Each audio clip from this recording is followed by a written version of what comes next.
this is going to be the stages of dying because I had no idea. Mm-hmm.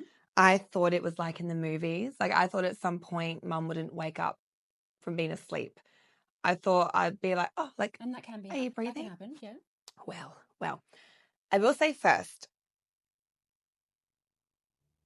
before anyone watches this episode, I want you to think about if you want to know this. Yes. Because, definitely. yes, this is a huge disclaimer. I didn't know. I was really shocked and absolutely, which we'll get into, had like a panic attack as I realized what the fuck was happening. Okay. But I will also say, I think for me, not knowing was actually better. I wouldn't change it. Sure. I think because I would never have left mum's side regardless of what I was going to fucking see. I would have just probably been more anxious, more scared. There are things which we'll get into. Looking back, I now know what they were, but I was oblivious at the time. And I think that was almost kind of protective for me. Mm-hmm. So I'm shocked that in general we don't know, but I would still choose to not know. So pause this, have a think, Absolutely. because once you know, you know. Yeah. Once you know, you know. And I think, it's a great point. Yeah. And I think for the other side of things, if you're going to support somebody, I think maybe them knowing Yes. is maybe a great thing. Sorry. No, it's fine. Me. It's no Is that read better? there. Them knowing, Yeah. maybe someone's got to know. I think sometimes Someone's got to know. what's norm. And yes. I mean, look, there is no norm because. Yeah. But you actually brought this up to me because you said to me, I wanted to do a podcast on the 4 stages of Yes. dying. And you said there's 8. And I was like, hang on, there's 8, isn't there? Well, but there's not actually. Oh. So there's so many different I'm going to learn stages. so much Yeah, today. there's so many different stages. But yes. someone did a book. You probably know this. Did you read that book? No. Okay. I'm trying to think of the name and it's just gone from me. Sorry, apologies to the author. 4 stages of dying. Okay. So they broke it up into 4 stages. Yeah. Where I've always broken it up into like almost 8 to 10. Yeah. But maybe, it's more like 5, I think. Because I wanted to do this episode for the people that do want to know. That I know I've got friends and I know there are people who need to know, prefer to know, blah, blah, blah. So even though I would have still chosen not to know, I wanted to put this out there because I also feel that the way I deliver these podcasts, even though they're really quite intense subjects, sometimes like be kind of funny about it, but relatable, whatever. Like if I wanted to know, I don't want to go watch some boring medical. Do you know what I mean? I'm not going to give you the whole. No. It's going to be layman's terms. Yeah. I will break it 100%. right down. So even though I do have disclosure, I have my notes with me. I did that more for my brain prompting, not for anything else, because. Yeah, I'm not gonna give you the medical rundown of that. Yeah. I mean, anyone can just Google it and just be like, 100%. But in reality, I guess let's talk about that. Because I can share obviously I would love to experience. I would love to, because you said to me specifically that there were 4 stages and you broke them down into 4 stages, right? I can't remember if I did, but it was I think it might have been my psychologist. Okay. After asked me if the hospice nurses had told me the 4 stages of dying as it went along, because I was sort of saying how in shock I was and I just didn't. I think because mum kept saying to me as well, like in the last week when I can't talk anymore, I love you. Hang on. Mm-hmm. So I kind of thought that once she stopped talking, there was still a week of maybe just her being a vegetable. Yeah, I've never thought about this because I know. Yeah. How terrible is that? But like just on that, just so you know, as a student nurse, when I was nursing, I'd never seen like anybody die before. I'd never experienced, and they don't teach you that in really. No. As a student nurse, like anyone who wants to go into med or or has anything to do with death as such, just a disclaimer there: don't prepare yourself to learn that. You're going to have to do that yourself. Yeah. Because no one ever prepares you for your first experience. Because mum was still speaking to me Wednesday late morning. Yep. And then she died Thursday 3 a.m. So like I knew she was dying. Like we're living in the fucking hospice, but I didn't think it was like within 12 hours. Like, do you know what I mean? Like I just thought that, excuse me. Yeah, go for it. I got your little butterfly straw. It's very cute. I've got a little bear straw. So cute. I know. My house is full of childlike things for like serotonin. Oh, I'm the most nostalgic person you'll ever meet. Yeah. Okay. Yeah.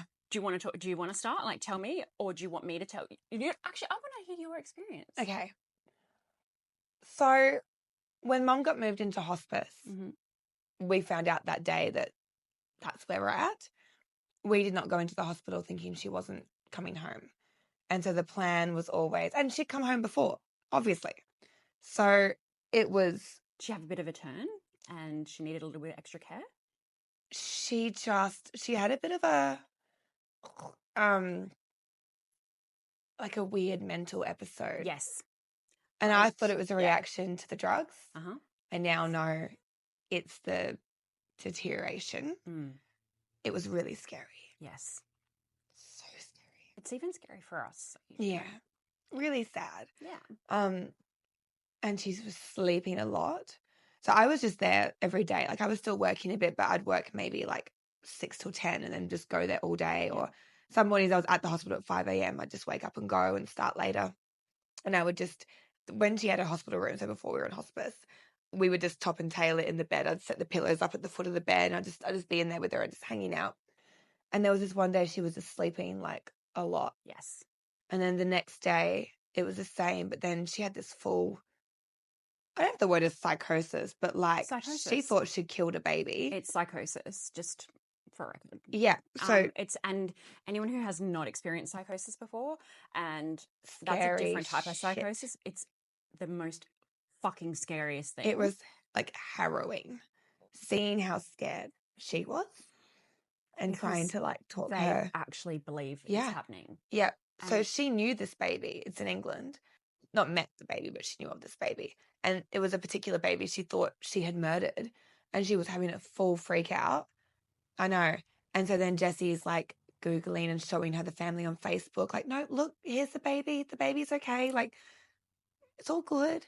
And it was like, that was my first experience of that. And then we had, I think her name was Nina. She's beautiful, from hospice, who handled the Aimes-Costa? Yeah. You know Nina? I do. She's gorgeous. Yes. So Mum really liked her. So she was coming in a little bit. And I think in hindsight, that was them getting her used to the staff in case she went that way, which was great. But she was dealing with Mum's medication because obviously she was on to be comfortable, not to. Yeah. And the poor thing, Mum, she had like a few little surgeries while we were in the hospital before we went to hospice to get a stent in her stomach or her liver. There was a block and she just kept going in and out, and just her pain levels. And it's terrible. Seeing someone you love in so much, like, I know. This is actually a hard one because even when there's my little stash of tissues. Good normally. I'll break up the tissues so that you've got some as well if you need them. Good idea. Thank you.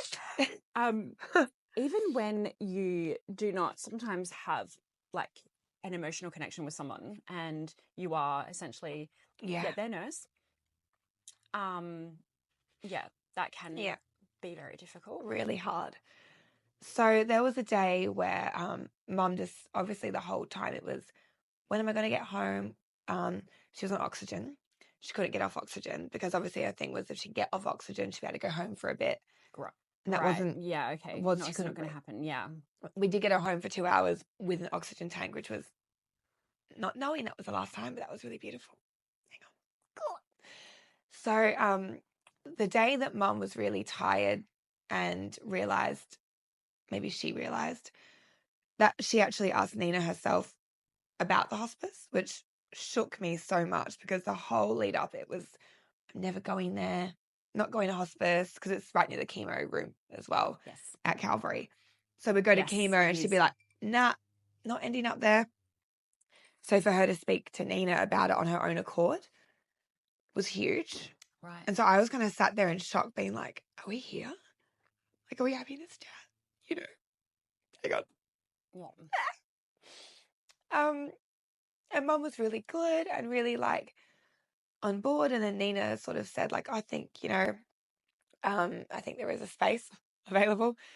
We can get you in tomorrow. And Mum goes, yeah, I like that. And then it was later that day she had the full psychosis breakdown and then she went back to sleep. And I'm just thinking, like, will she know she spoke to Nina? Like, is she going to wake up in a hospice room forgetting she had that conversation? Like, I was just so panicked because you don't know where it started, or exactly. I don't know what mind she was in when she asked about it.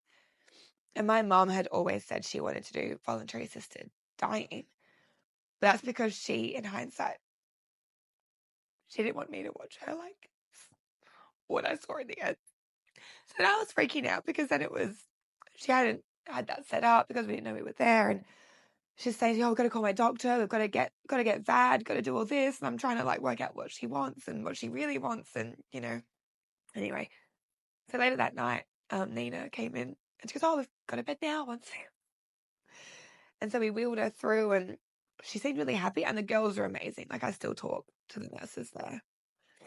How beautiful is that? Yeah, it was Jackie and Lisa that took us through. And we got her in her room and Mum was really good. She was really calm and, I also didn't know how long she had left. Like, I naively thought maybe we had weeks, months.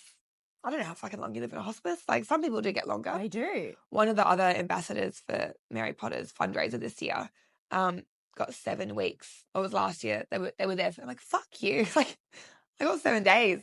Jealous. 7 days. Is that all? I mean, that's... not only 7 days, but sometimes people actually take 7 days to pass, like, in itself. Well, that's what I thought because Mum said when I stopped talking. Yeah, like, it honestly in the is like last a whole week of things. And if, as you know how brutal it can be. I'm glad it didn't go on longer in that sense. Like, I wish I'd had more of her being with me in the hospice, but I wouldn't have wanted to extend her in that, like, state where they can't talk and they have the death rattle. So I'm sort of like, if I could have had longer chatting and being with her there, then yeah, of course. But I definitely don't wish that had taken a week. So now I know it can. Anyway, so we went to hospice and I think I went home at like 11 p.m. and she was good. And the nurses had told her, like, oh, we do heaps of things here. Like, we have therapy dogs that come in and we have all these services and we have parties for you. And I went back at, I think it was like 6:30 in the morning. And I was feeling quite good because, again, I still thought we had weeks, months, whatever. Not good, but, I wasn't beside myself. Yeah. And she had been good the night before. But also Mum, at this point, obviously could not text. She couldn't call. Her phone was essentially like so if I wasn't there, I wasn't communicating with her. I walked in and she was just staring at the wall, really confused.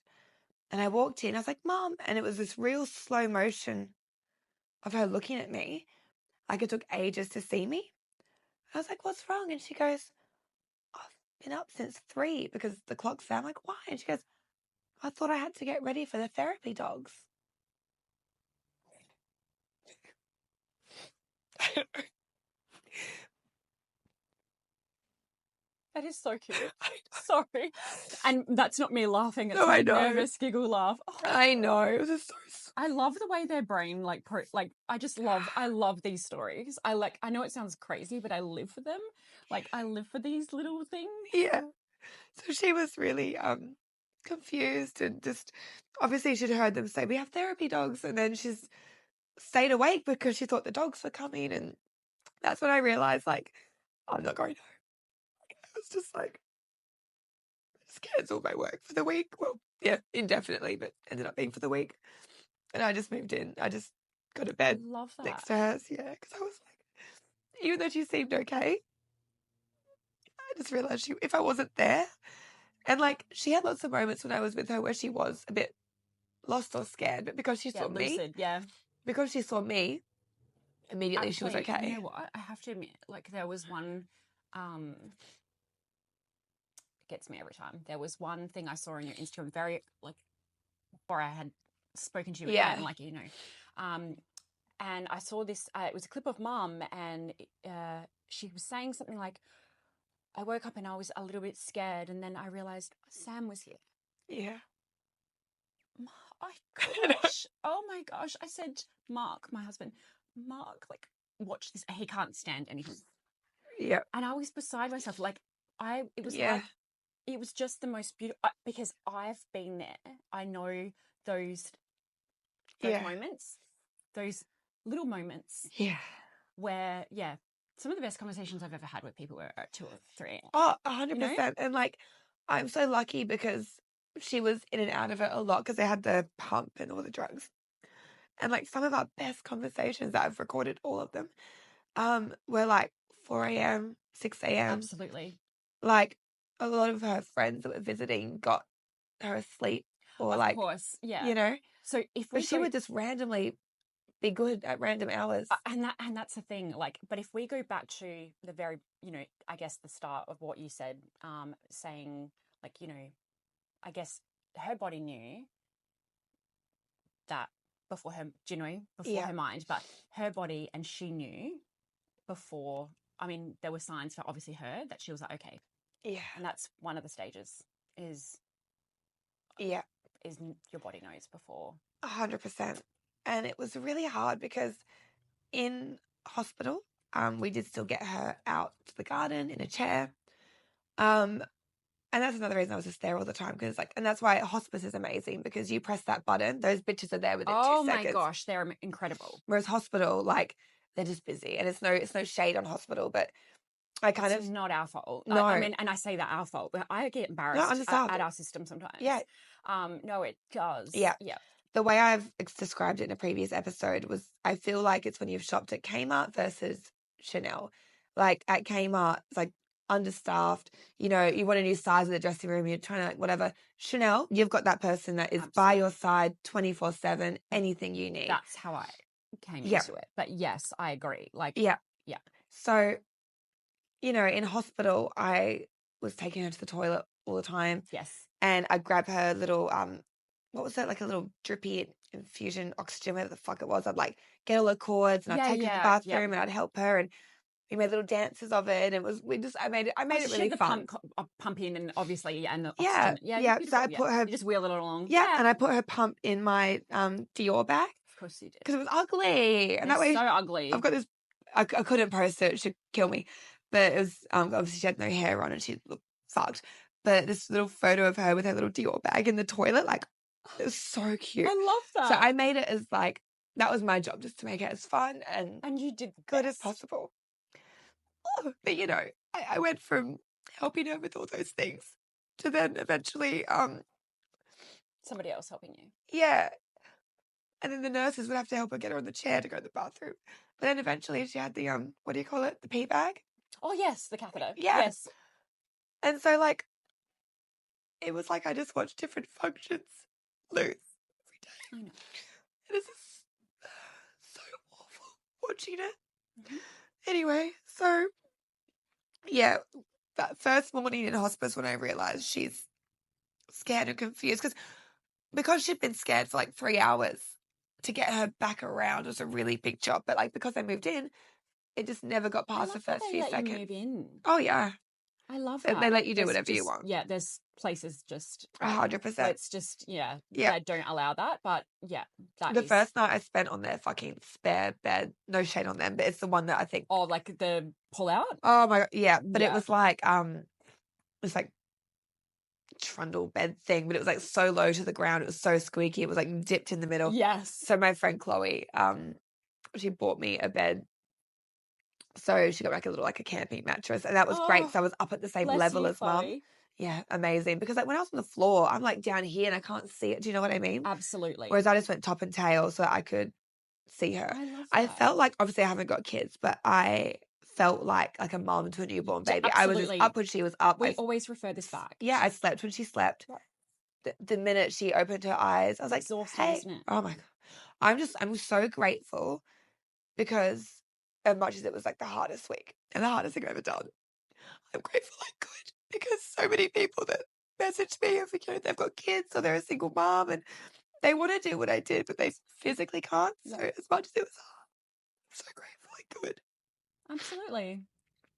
I thought I would have cried today. I was feeling quite Here I am looking at you like they're probably gonna be like, this stone woman has just sat there. No, don't worry. I want to seeing other people cry. Yeah. But this is where I probably am my best, when I can be your strength. Yeah. But yes. Yeah.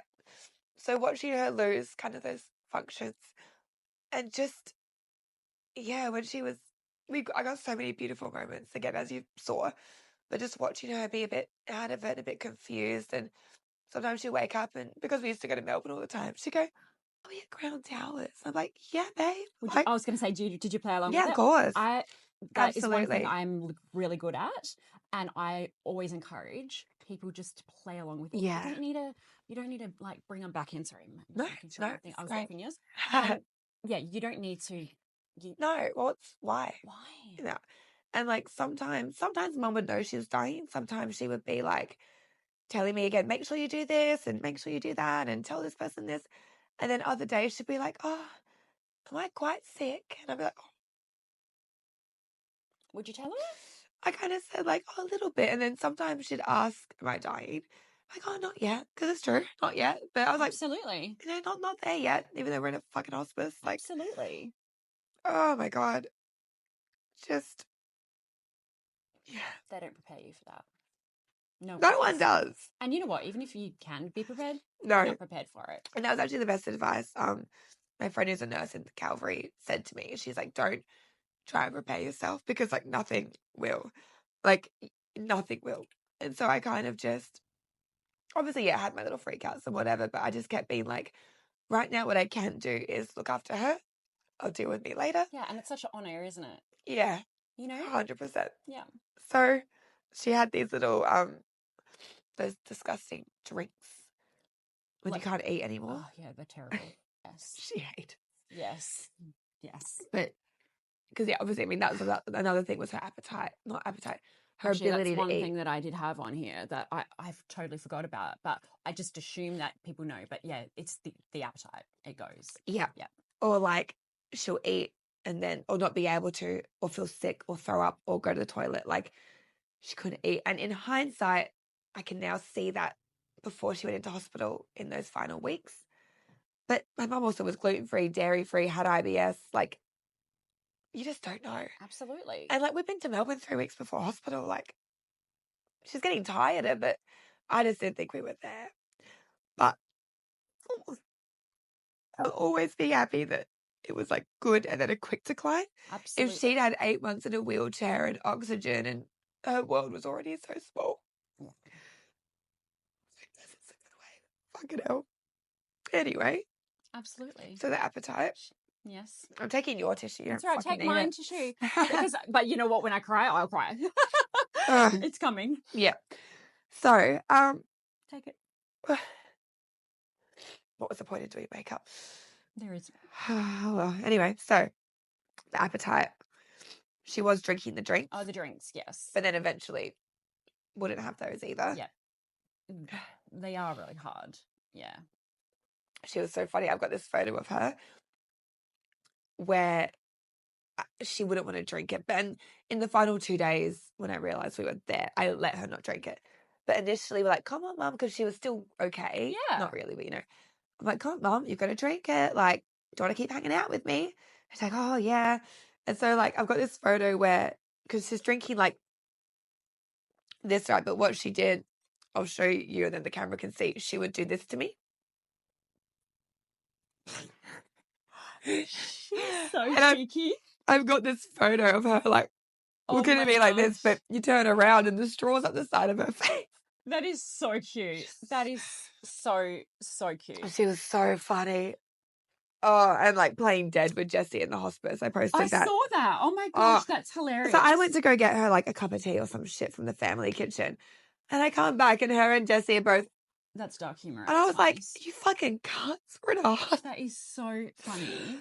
At least they didn't actually, you know, people play tricks on people. Like they will, you know, actually play a trick on people. And, you know, just prepare yourself. It's just some of the things I've seen. It's just, yeah. You've got to laugh. Or if you don't laugh, you'll thank yourself. So, yeah. Are we on? Yes, she's on. Oh my gosh, sorry. No, you're fine. Make sure we can hear your beautiful voice. Yes. So, the appetite. The hard thing as well is like your energy is getting lower. Every man and their dog want to come say goodbye. I know. So it was the Tuesday, I think, every man and their dog came. Mm-hmm. We had the sunset planned that night, which is another whole episode I'm going to do at some point, where the hospice took us and the nurses in a medi taxi. And yeah. So my thing was like, obviously, yes, like people came and said goodbye, but I'm thinking like, I got to keep this bitch's energy up. Like, because that was the one thing Mum had on her bucket list was a sunset before she went. And like, annoyingly, I had it booked. We had an Airbnb in Aldinga, but it was during her time in hospital. We obviously had to cancel it. So I was so gutted. I'm like, I didn't get that bitch to a sunset. Like, do you know what I mean? And she wanted fish and chips on the beach, champagne. So Mary Potter made that happen. Yes. And that was that Tuesday night. So I'm thinking like, oh, you've got to. I don't want to not do this. I wouldn't have pushed her if she couldn't do it. Of but, course. you know. So she rested that afternoon. The whole plan with the nurses was she would have her pain relief half an hour. Yes. Before going into the taxi so that it would set in before we went. This was the most fucked moment. Okay. So Mum knew it was happening, the sunset. She's excited. She's all good. They came in to do the pain relief. And Mum had like a bit of a, was it psychosis? Psychosis, yeah. I haven't talked about this yet. I'm gonna cry. Okay. It's all right. I'm preparing myself. So Mum was having pain injections into her port regularly. Yes. It was normal. It wasn't an abnormal thing. Mm-hmm. But her brain just flipped. And she thought that they were putting her down like a dog. So, I don't know if that was loud enough, but she thought they were putting her down like it was VAD or something, like voluntary assisted dying. And so Mum goes, so they're doing that. And I always came and like distracted her and spoke to her while she's having, because it hurt a little bit for it to go in. Yeah. It stings. It stings, yeah. So I would, for every injection she had, I was there and, you know, talking. Yeah. And it was the same harrowing look. Yeah, and it's almost like a child. It's like the lights on but no one's home kind of thing. Isn't Yes. That's the only way you can put it. Yes. Mm-hmm. So actually, yeah, it's really scary. So scary. Yeah. When it's your mum. Yeah. Oh, of course. So she's saying like, don't put me down. I'm like, no, Mum, it's just your pain relief. It's just your normal pain relief. And then she just, it was about probably a good like 5 minutes of her just like beside herself, like probably 10 times over, like, don't put me down, don't put me down, don't kill me, don't put me down. And it was the worst thing I've ever seen. Yeah. And then I was just thinking, like, do we just cancel the sunset? Like, obviously, you know, because I'm just you like, end up distraught too. Like, yeah, I was like, I just don't want her stressed, and it's not, if it's not right for her in the time, it's not worth doing. But she calmed down, and I stayed with her, and she did become okay, still out of it, but you know, but that was like the most fucked up thing. Oh, it's and then to move her from the bed to the cloud chair, a massive ordeal. Oh my God, it was like a pulley system, and seeing my little mum like in that fucking thing. God, how's my Botox doing? The Botox is great. Yeah. They moved her with a lifter. Yes, okay. And having to roll her. Yeah, so some people are going to think, Sam, like they don't know about the lifter things. So, oh, yeah. You know, but that's okay. That's fine, medical. But yeah, okay. So people sometimes think that like they don't understand what the lifter's for. So they think they'll be actually lift her up and carry them in. Yeah. Yeah. But obviously. So seeing Mom not being able to like really move her body and being rolled this way and then rolled that way, and then it's a pulley system and then into the chair, and watching them pack her catheter and a pee bag and all this shit. And I was it's a massive ordeal. Oh my God. I was like this close to cancelling the sunset. I was just like, leave her rest. Yes. In your head. Yeah. I was just like, what are we doing? Like, well, obviously the nurses are used to it and they know that it will be okay. They're like, oh no, it's okay and she's okay. And yes. The pain relief's working, but I'm just like, you know. Anyway, so we get her into the fucking van. So they popped her in the cloud chair in the van? Yeah. Oh, that's nice. Yeah, so she was super comfy. Yeah. So we got her into the, you know, being raised up and put into this medical van. Then the second we pulled out, Mum smiled. I was like, okay, we're good. She saw the sun and to be able to leave the hospice and to see the world, and she smiled, and then she was talking to me, and I was just like, oh, thank fuck, because Yeah. I was just like, Of course. we made the biggest mistake. No. Yep. So then it was like a 25-minute ride there, and any pain, like any jostling hurt, Mum. So I was sat strapped in, and then I would like, I had my arms like over her legs, just trying to hold her still down. so that she wasn't like shaking in the chair. And Jesse's in the front, and we had the nurses, and it was like obviously the best thing we ever did, and it's the thing I hold on to so much because It's like, a really beautiful scene. oh, it was everything. Yeah. And I'm so glad we did it. It's a memory in itself, like a whole memory. 100%. And so she got her sunset. I got that with her. I would have always regretted not getting her there. Kicking myself that it was fucking booked, but I didn't. She was showing at the time no signs of going that way, so I just didn't. Of course. I thought, well, we had got told we still had Christmas, and I know that. Oh my nose! I know that they can never be obviously sure, but it was the first time my mum had scans, and sorry, ugh, you're fine. Mum had scans, and for the first time, it hadn't gotten worse. It was her first 3-month scan where things went worse. And this happens a lot too. Does it? It actually happens more than what you think. Oh. And then people get this false hope that we're going to be better. Yes. They're going to go home. Again, in hindsight, I'm grateful for the false hope because we were always so anxious and stressed with the scans. And it was the first time we just said, oh, we've got Christmas and let's just enjoy it. And in hindsight, again, it was like a blessing to be oblivious. And I feel like we really enjoyed, because obviously I saw Mum every day anyway. And we spent all that time together. We had Melbourne a few times after the good scan. So we still were doing everything. But I'm grateful we could experience it thinking we had longer. Absolutely. Because some of our first trips to Melbourne, where I thought that could be the last one, again, I'd do it, but I'd just be like, internally. Absolutely. And that's a lot of pressure, a lot of stress. I need to do a whole episode on anticipatory grief. Absolutely. Absolutely. I'll help you with that one, actually. That's a really good psyche one. But yes, yep. Absolutely. Yep. So we had the sunset, and Mom she's very tired at the end of it and struggling to speak as much. But all she could repeat was like, good day, that she had a good day over and over. Do you watch Game of Thrones? No, I have seen parts of it. It was like, is that Hodor? All they can say is the word Hodor, is hold the door. Anyway, it was like Mom was just someone who could only say one word, like a fucking Pokemon. But she just kept smiling and saying good day. When she came back and we got her back into the bed and saying good day. And I remember sleeping that night. I fucked up my back, but like fully curled up with my head like next to her knee. And I just held her hands the whole night. Yeah, it's beautiful. It's a beautiful memory. Yeah. Your back's paying for it, but... Oh, whatever. But, we slept like 10 hours. Oh, yeah. We both did. Exhausted. And we just, it was like, beautiful, but like, anyway. So, did the sunset. That was Tuesday night. Wednesday morning, she was okay. We were talking. Claire came. Obviously, Jodie came. Talking. But just didn't, again, think it was happening the next day because still talking. She went like really sleepy and quiet. Oh, I haven't said this yet. Actually, Monday, she I thought she was dying. She didn't talk for like 8-9 hours.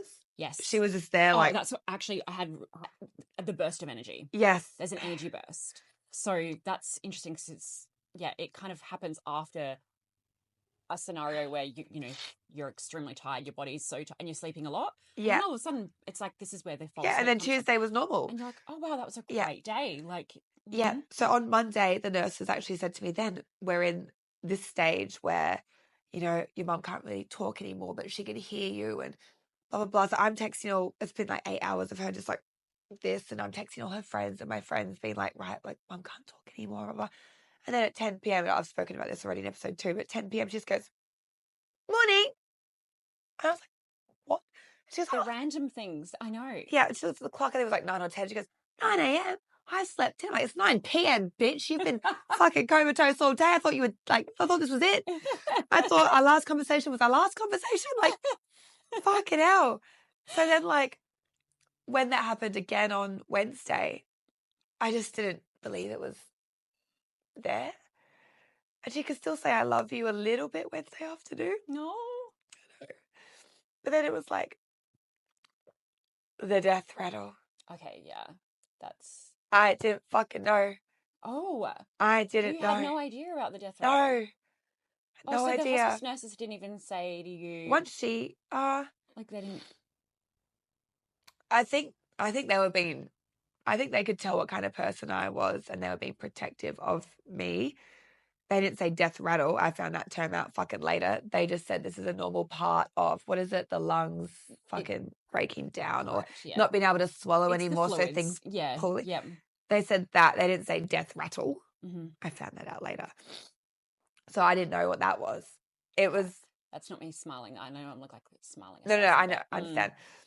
It's like a fucking Dementor from Harry Potter. It's like The Grudge. It's like Predator, Alien versus Predator noises. It is like this. It's like a snore, but with a cold. It's like... It's a terrible sound, and it's a sound that... it's really scary. Kind of, if you've ever heard it, or if you do hear it, you kind of already know what it is. Yeah. In a sense, you think...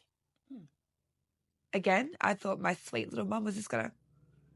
like in the movies. So that happened. I still didn't really quite know what it was or how close her dying was. But that night, that was when I was realizing, like, obviously I knew I'd probably be there when... I would be there when she died. But again, I thought I'd just be like, Mom? I didn't think I was going to watch her pass. A literal deterioration. Yeah. And because obviously she had no hair because of the chemo and everything. What it is for me as well, because I have photos.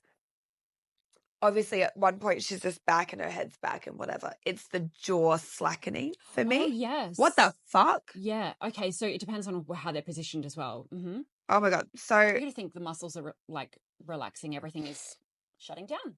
Yeah. That sounds really beautiful, doesn't it? Like, oh, shutting down. But everything is essentially slowly shutting. Yeah. So, I go to the toilet and look over at Mum and see she's kind of really like an old man. Not sorry, Mum, but just kind of like whatever. Yes. I was like, okay, and the noise is happening. Was oxygen still on at this point? I think so. Okay. Yeah. So she wasn't kind of gasping for... no, that was at the end. Okay. That was at the end. Yep. So from 4 p.m. till 4 a.m., I've got 4 photos. And you can really fucking see. Because at 4 p.m., she's just kind of normal. Mm-hmm. And then 8 p.m., it's like the slackened jaw and it's this death rattle.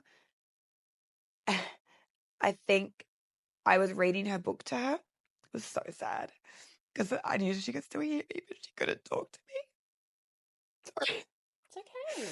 So I was playing her fucking Rod Stewart music she loved, and I'm reading this book, and I'm just holding her hand, and I'm just there with her. And I think that was until about 1 a.m. That's when I finally got to sleep. But I slept with the lights on. I don't know. I get it. Yeah.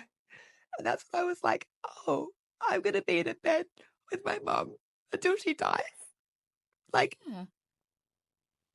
What the fuck, right? What the fuck? What the fuck? Even though I spent a week in hospice and I know she's dying, it wasn't until that Wednesday night that I was just hitting hard. I'm just... because again, I thought it would just be like, Mummy, are you breathing? Not... it reminded me of Game of Thrones, the famine fucking peasant scenes, because the no hair and the withering. And they really... Brian from the cigarette packet. Sorry, Mom. But I wasn't prepared to see someone or anyone. I know. Yeah. So I realized that, and it was just... I didn't, again, think she was going to pass in a few hours.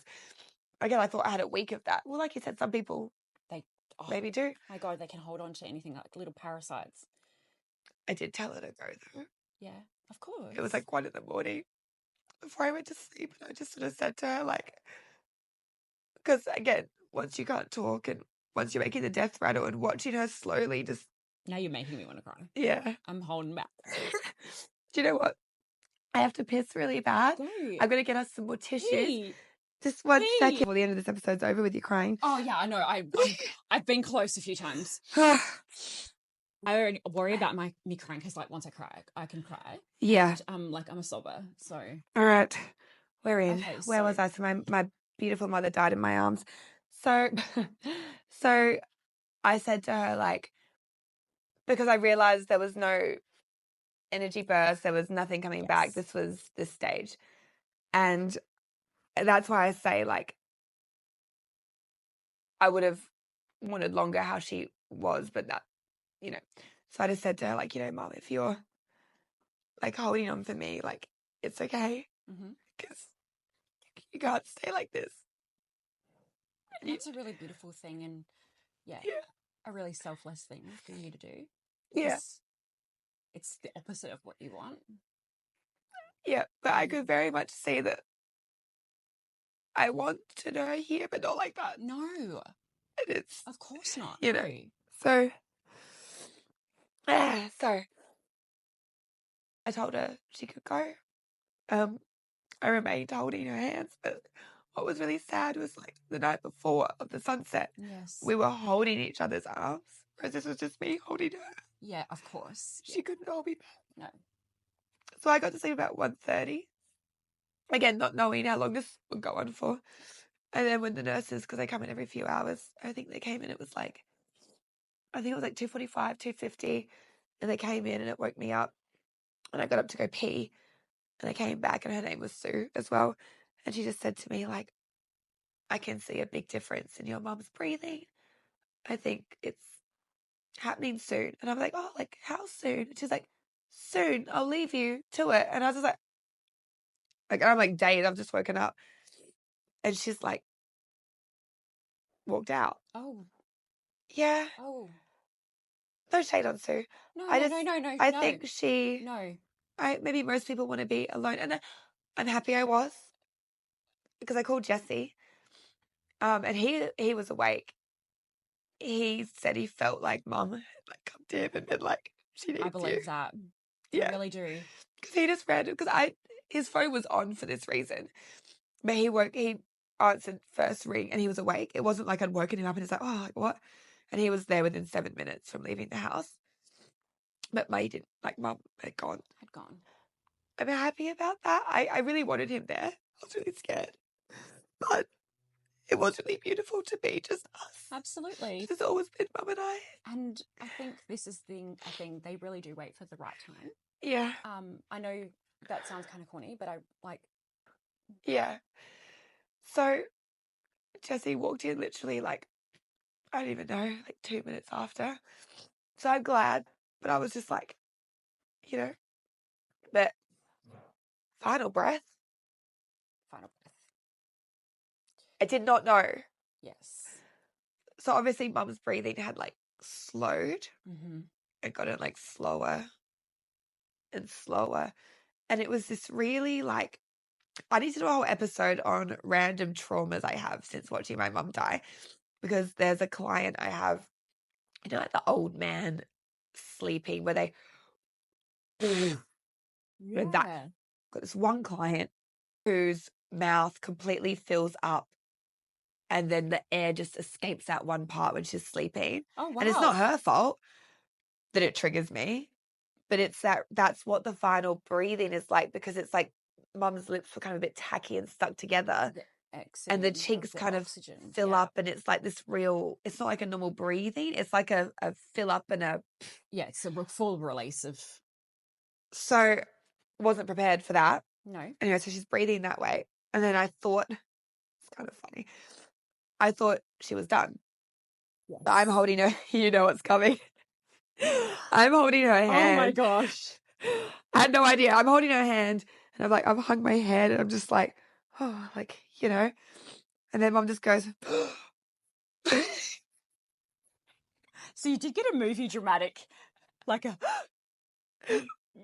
just to let you... And you're like, what? Like, it was like a comical, like, the eyes open. Always happen.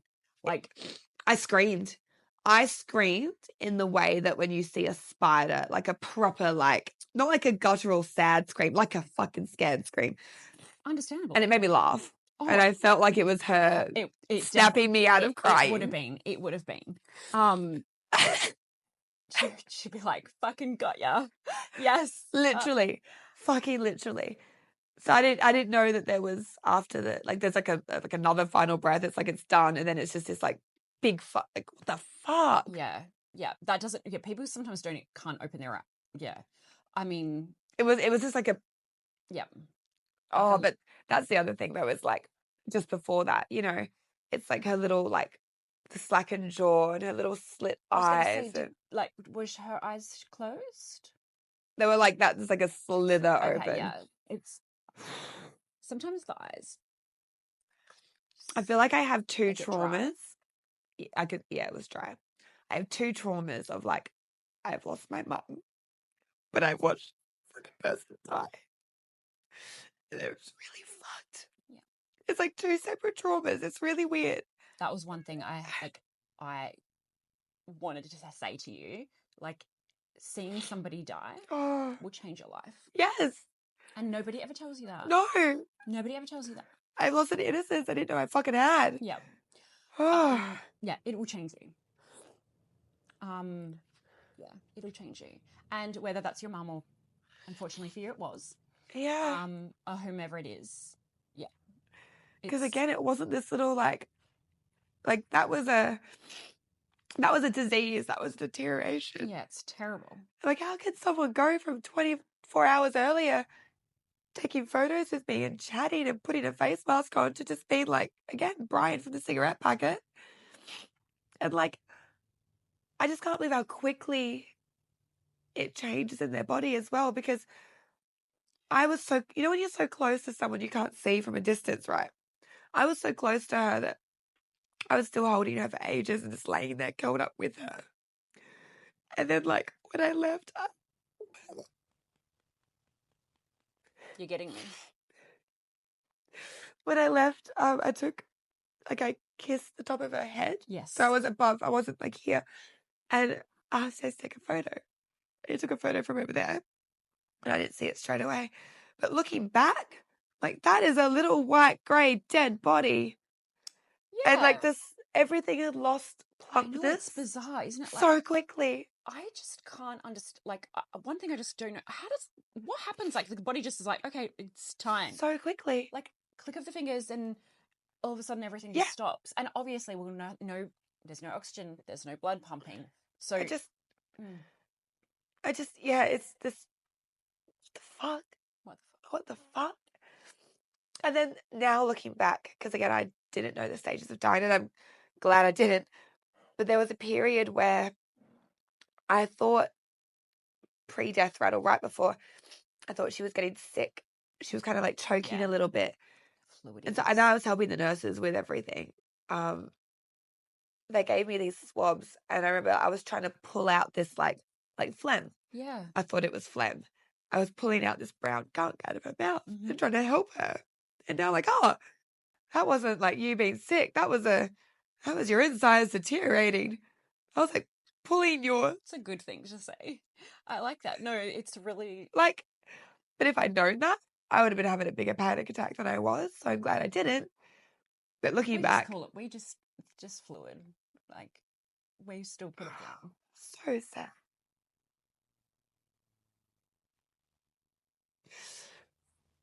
The end. No. Literally. But, yeah. And then, that's the other thing. So when we walked out, they were like, oh, so... And I said this in episode 2, like, who's your funeral, whatever. Yeah. I was like, oh, no, like, Mum's being cremated. Like, we don't have one. Like, she's not having a funeral because I'm having a party for her. And they go, oh, no, but you still need to have chosen somewhere, a funeral home, because they still handle the cremation. I was like, oh, I don't fucking know. All these things I know. That you don't know. Mm-hmm. And so, like... The logistics. Yeah. Which is interesting, I guess, that, I mean, when someone comes into the hospice or into palliative care, it's not like nurses are like, okay, so Sam, just while we've got you for a second, like your mum's passing, it's a difficult, especially when it's just you and her. But we do try and do those things, like, so when it does happen, you're not being asked right then and there. 100%. I mean, yeah, everyone's situation's very different. And we just always say, like, yeah, cremation.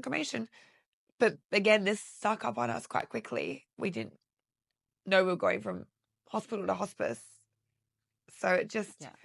His hair, I can see it. Oh. It's still there, or is it gone? I can see it in my eye, but anyway.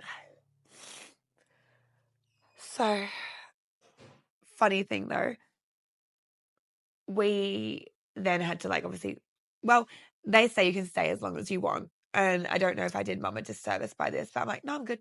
Like, actually, I was going to ask you that. That was yeah. So, yeah, did you like what? That's what we all don't talk about Yeah. either, is what happens afterwards. So, Yeah. So I spent, from when she passed, I spent about 45 minutes, which felt like 5 minutes. But looking back at the clock from when I called Jessie to when we walked out that room, it was at 45. Time just went really weirdly. And then they said to us, like, oh, you can spend as long as you want with the body. And I was like, no, I'm thank good. you. Yeah. And I very much, that final breath as well, I'm like, no, she's gone. She's gone. Yeah. That's not my mom in there. That is absolutely her physical body. That's correct. She's gone. But that's no shame on anyone who wants to, or culturally. No, Because and she said some people, culturally, that's right. yeah. So she said, they said some families, everyone comes when they've They do. died and then they'll sit around. And I'm just like, Yeah. plus, Yeah, her soul's left. that's what I felt. And so we left. We came home and I said, I think because it was like, 4 a.m. or 4:45, I think, when I left. And we decided, I said, I want to go watch the sunrise where she had her sunset. Beautiful. So we're driving down to the beach and, that Kanye song, Nothing Hurts Anymore. I feel kind of free. Came on. I was just like, God. And then I just said to Jessie, like, oh my God, I can't text her. But then I was like, well, I haven't been able to text her for 3 weeks, really. She hasn't. But all these things just. Oh, that still happened. I need to do an episode on that shit as well. So I went to go watch the sunrise and it was beautiful. And it was a really beautiful moment. I was still in shock. I hadn't cried. I bawled my eyes out the night before, but I was in shock for about 3 days. I just was like. So anyway, watch the sunrise. We were going to go for a walk along the beach. And we start walking and I start like, crying. Swarm of flies attacked me. No way. Big swarm of flies. And I'm like, for fuck's sake. Like, we're like, nah, I can't fucking do this. I'm not fucking walking. And my mom, she hated flies. Like, she hates, I mean, who likes them? Oh, but, she was really like, nah. Yeah. And I was like, nah, I'm not fucking, sorry, mom, fuck your walk. I'm not doing this. And then we were laughing. I'm like, what if that was mom again being like, shut up, like, stop. Like, I'm still here. And I love that you think of that. Yeah. I love that you think of There's that. a lot of things that happen. Or if I want to buy something like online shopping and I know that I shouldn't, if it's like 4:44 on the clock, that's a sign mom wants me to have it. Let's go with that. Yeah, absolutely. Absolutely. And I very much trust the universe and what's going on. Like, if a plan doesn't work out, I'm like, no, there's a reason. There's a reason. And they're always, as corny as it sounds again. 100%. I live by that. And that's probably like tear on my forehead. My biggest lesson I've learned. Yeah. Is to learn to essentially deal with whatever the universe throws. Every bad thing that's happened, whether it's 2 months or 2 years later, there has always been a reason. So I just trust it, and I just so true trust it. But there's been things that a better thing has come literally straight after. Like, all right, that was mom looking out for me. Yeah. But then we did that. We came home. They went for a proper walk, and where Jesse, bless him, could not have done this without him, was Googling like Adelaide cremation services. So we're just like walking around North Adelaide, Googling but again, this. no one talks about this, but it's part of it. No. Like, it's part of it. Fucked. Yeah. And then I hadn't eaten, obviously, in days. Oh, I got so skinny in hospice. You are very skinny. Yeah, I kept most of it off. Like, thanks for the weight loss, mum. But we went to Macca's, and I remember Jessie like trying to feed me this like McMuffin, but my mouth was so dry, and I was so like, we looked like we'd left Red Square. We looked like we were on every drug under the sun because we were both just like in a daze at like 7 a.m. on like a Thursday. In a daze, just like slowly chewing. And now you think of that, and you think, now all the other times that I've seen people, I wonder, like, that's what I think now. Like, there's so many things that have changed the way I do things in perspective. Yeah, absolutely. Yeah. And it's like, you don't know what someone's going through. Absolutely. Like the other day I got the courage to go into Perryman's bakery because mum used to get me lunch from there. Yeah. And I had to like psych myself up in the car. And like I got they didn't have the sandwiches she got me, but I got like a little party pie, and I got this like cake that she used to get me and some bread. And I got back in the car and I'm like, The people in the bakery would not look at a girl and be like, she had to psych herself up to come in this bakery and buy a fucking cupcake. Like, you have no idea. Like, yeah, I'm a lot more. Absolutely. And I will say that the people in this side of life are very beautiful and compassionate and kind. And it's like, it's this fucking shitty thing that none of us want to have had happen to us.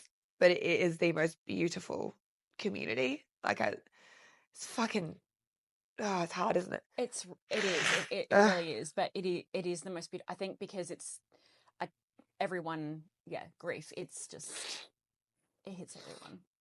Literally. So those were the stages of dying I witnessed. Did I cover it all? Literally the whole thing. I even checked my notes at one point because I was like, did she Google this? No, like just list it. Literally covered the whole thing. I'm super impressed. And obviously it's different. It is different for everyone, but yeah, as raw, smack bang on it. Like you said, you are a changed person when you've seen someone die. My leg. Okay. My leg's cramped. Sorry, everyone. Oh no, literally. Whenever I do like more than one episode in a row, I'm just like, oh, my body. But yeah, well, I was expecting you to be like, oh, you've missed this or you've missed that, but no, that's no, you way too. Did I win at something again? No, I'm kidding. Did so well. I still can't believe it fucking happened. It's going to feel like that because I don't think that ever goes away, Sam. Yeah. In all honesty, I really don't think that. And I think I say that because sometimes, of my experiences, and I know it's going to happen. I'm hired to do a job. But I think of my husband or my dad or my mum, and I know they still talk about, their grief. So I don't think it ever completely. Time does not heal things. It just makes things better. Yes, there was this video my friend Eric sent me, and it was like, you've got this box, like the Windows screensaver where the ball's hitting. So initially the box is this big and the ball was constantly hitting right, but as you grow, that ball's taking longer to hit the sides and the box gets bigger and bigger and bigger, and it still gets you, and it can still wipe you out one day, even 10 years later, but it hits a lot less often. I'm like, that's actually a great analogy for that. That's really good. I'm chronically online. I see a lot of memes and videos on it. I love that. That's really beautiful. But I feel like I've entered life 2.0. It's not something you get over and go back to be normal. Like most traumas I've had are very like head down, bum up, you get through it and every day it gets better. I'm like, this one, it's more just like learning to then but it's not a roadblock, but it's learning to live with it. And that's probably what people are going to follow you as well for as part of that journey as well. Yeah. I feel like, side note, obviously it's only a month and a bit till I go to England and I take Mum's ashes back. And I've booked a lot of fun things. Like Mum made me promise I'd do this 5-week trip. Yes. I love her. I know. She knew I needed something to plan and look forward to. And I do have fun things booked and I'm going to have a great time. You're going to have the best. But I feel like that meme, that like, there's like that black guy on the roller coaster just staring back at the camera and the roller coaster's going and he's just like deadpan the whole time. It's kind of like me in Paris shopping, like, I will enjoy it, but it's bittersweet. Yeah. Actually, I booked something really beautiful. It's my Lattice by Samantha's 10 years while I'm there. Oh my gosh. Which I'm gutted Mum's not here for because she helped me start it. Of course. Yeah. And she taught me how to run my business, and especially the early 6-7 years, she was always around and all my clients knew her, and she was always pottering and cleaning and bringing my clients water, and she knew all my regulars, and, she taught me just everything. Yeah. And she was so proud of me for it, and do you know what I mean? And it's also absolutely. like, it also gave me the means to look after her a lot. Which is beautiful. Yeah. I could totally relate to this, you see. Yeah. So I'm fucking pissed she's not here for 10 years. Because that's the thing, back to anticipatory grief. You're like, will she be here at Christmas? Will she be here at my next birthday? Will she see this milestone? Yeah. I'm so grateful she saw Call Me Daddy launch, because I also wasn't sure if she'd see my business launch, my other one. I know. That's great. But she, as she'll be with you and everything. Well, because she's very much about me being my best, bougiest self. I booked a day trip to Champagne region for my business's 10th birthday. Mum and I's special champagne was Runa. Yes. So I'm having the Runa champagne house. Amazing. Which is like the most special, beautiful way that I could do it. But I'm also just like a bitch. Oh my gosh. That is so beautiful. But it's so bittersweet though. Like there's no other way I'd want to do it. It is absolutely the way to do it. But I'm also just like, for fuck's sake, you're not here. But it's a beautiful way to do it. Absolutely. That's what I mean. Everything is laced now with like this bittersweet, like doing it for you, but like, fuck me, I don't want to. Get better. Does it? Like, does it get better? Yeah. It does. Okay. It does. Yeah. And then like sometimes it comes back and it's really, really difficult. Yeah. And you can go through stages, but yeah. Made you cry. Yep. I don't really have a snotty tissue. No, it's okay. No, I've got my own little tissue. It's okay. No, that bit does get better. Okay, it's good. Like, better. I didn't say you recover. Yeah. Yeah. And then I think I don't know, there's something like really beautiful in that. I know this sounds, I don't know how to put it. It's because I'm crying because my brain decides to not work. That's why I did not want to cry, because my brain just stops the half of it that is in there. But there's something really beautiful. Yeah. To know, isn't your mum, like, she's not Earth's side, but she's in a different side and she's looking over you. Yeah. And she's like your protector. And she'll be there waiting for you. Yeah. When, you know, there's something beautiful about it. And there's something I think about every day. Like, when I wake up, like, I know, like, I think about my grandfather in particular and Mark's dad, who I didn't get to meet. Like, I know those two men are watching over us, you know. I was checking the tits on my microphone. 100%. And the weekend she died, I really felt that. I was in shock. But I was almost just like, it's okay. She's still with me. She's just not physically here. But I know what she'd say and I know what she'd think. And I could like really feel her presence a lot. Whereas now I'm like, fuck you, bitch. Yeah. But there are days I feel more okay with it. But yeah, it's... So when people say, don't worry, she can see it. When I talk about a mask, and I'm like, it's not the fucking same. I know the sentiment is there and I know what they mean, but it's... I know, yeah. It's hard. And I know... what people say when... Yeah. I know. And it's all well intended, but like, I know they're watching, but I'm like... Yeah. Yeah.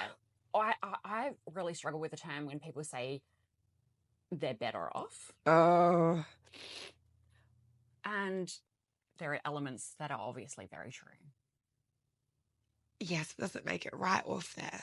Yes, she's better off dead than she was those last 2 days in hospice, but it's like, I just wish my poor little mum wasn't sick. Absolutely. And 3 times and just through so much shit. Yeah. But the warrior of that she is. Oh, I know. She's... Yeah, her story is just incredible. And I only know part of it. Yeah. So, yeah. The fact that she talked still 12 hours before she died, I'm like, you were an unstoppable bitch. She pushed. Yeah. But I think that she's just like, she was always just one of God's angels on the earth, you know? Yep. Just that beautiful soul. Like you. I don't want to be this bitch with a dead mom. Oh, I hate it. You're always going to be a bitch. Oh, I know. And you were a bitch before. No, I just... not that you have to ever be a certain way about it. Like, I know I'm doing well and this is really helpful for me, but I'm like, sometimes I'm like... I don't have my mum here anymore. Yeah, I can't call my mum. Even the podcast, I know how much she would love this. She'd be sending this to all her friends in England. She'd be so proud. Ironically, it's about her being dead. But it's just like, I know I'm going to have a good life and we're going to do well. And I know there's so many beautiful things to live for. Yeah, I know, but it really fucking sucks that she's not here to enjoy it with you. Yeah. And that's the truth of it. And it's okay. Yeah. And knowing how much not to be okay. I'm not okay. But you're not. No. And it's like, and that is okay. Yeah. Like, because you're just learning how to be okay. Oh, 100%. It's just the reality of like, life will never be how it was. And yes, I'll be okay, but it's just like knowing how much, because like, what is it? Grief is a reflection of the love you had, la la la. It's like, fuck, I really love that bitch, so this is going to be really hard for a really long time. Yeah. And I'm never not going to think about it. Of course. And even now, there are times where I smile at like a picture or something when I would have cried 2 months ago. I can see progress. I mean, not that you need progress, but No, it's important. There it's really are important. moments I can acknowledge, like, okay, but yeah, fuck.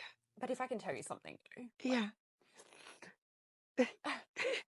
I could have a 90-year-old lady right passing, and most of the time, the first thing they bring up to me is like their parents, and they're 90 and they still think of their parents.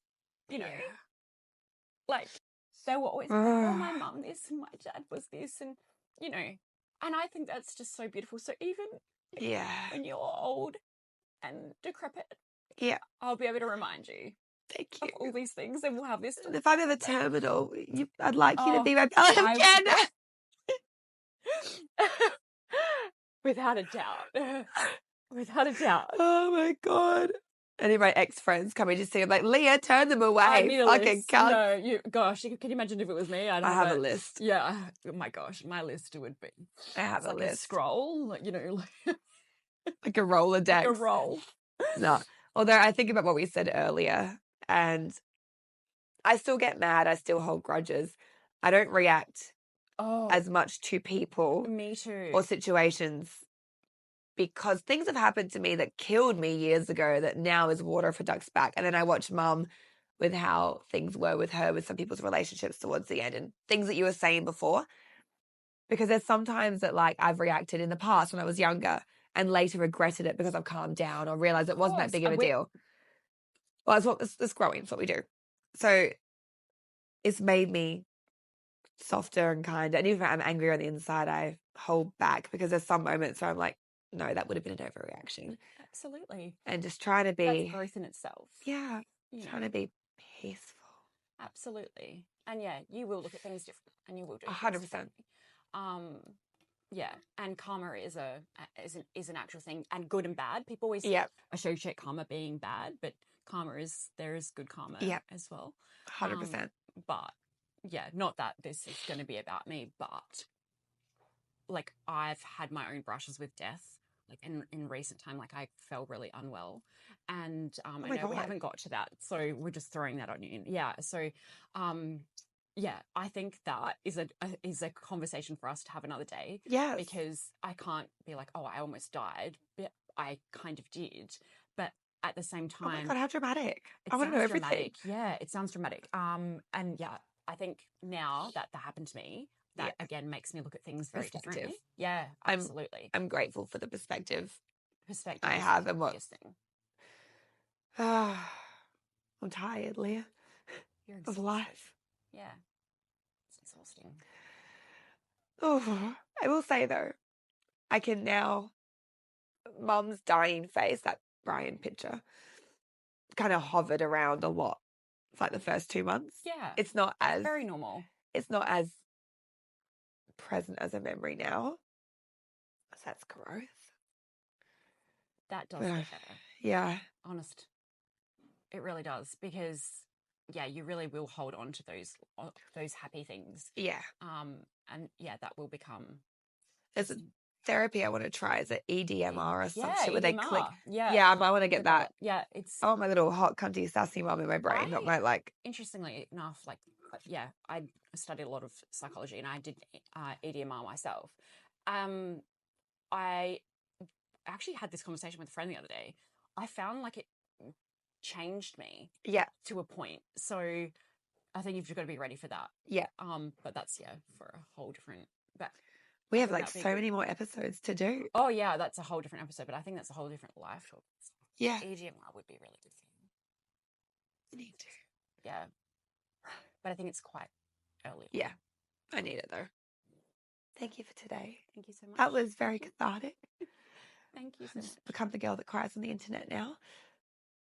I'm impressed that I knew all the steps. That's crazy. I mean, like, insanely. That was I guess I lived it, but like. I know, but like, literally, like, you hit everything. Yeah. I was thinking, no, she's going to miss this. And even like the burst of energy, like a lot of people don't actually realize that, but you did. So it's so impressive. Yeah. Like, I love that you've been able to really kind of, what's the word? My brain stopped working. You know, reflect back and my God, reflect back and be like, yeah, you know, this is what I went through. These are the steps that I had to go through. And because I just couldn't believe that no one talks about it. I didn't know. What the fuck? Nobody fucking talks about it. Nobody fucking talks about it. What's going to be more impressive is if we can get off this bed with our hips. I'm locked in. What about you? Oh, this one here, I have to pee. Oh, my knees. Yeah. And I'm worried about my right hip, but you know, this is what happens. Well, I'll cut the camera before we disembark, but until next episode. Thank you. Oh,